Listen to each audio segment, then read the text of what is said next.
بسم الله الرحمن الرحيم. اهلا بتلاميذ الصف الثالث الاعدادي لسنه ثالثه. عايزه اقول لكم على تكات كده مهمه في المنهج بتاع سنه ثالثه اعدادي.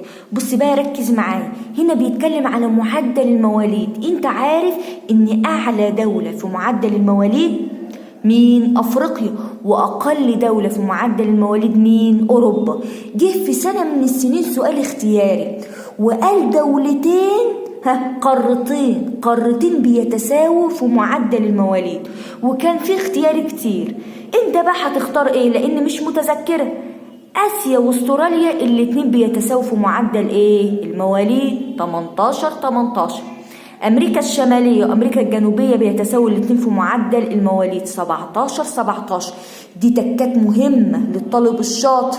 يبقى انت تعرف ان في اتنين شبه بعض بيتساووا في معدل المواليد. مين؟ اسيا مع استراليا وامريكا الشماليه مع امريكا ايه؟ الجنوبيه. لو جالي اختياري اختار اسيا مع استراليا او اختار امريكا الجنوبيه مع امريكا ايه؟ الشماليه. ودي تكات في منهج ثالثه اعدادي. وان شاء الله انتظروني في الفيديوهات الجايه، لسه هنزل حاجات مهمه ومراجعات. وربنا معاكم يا سنه ثالثه.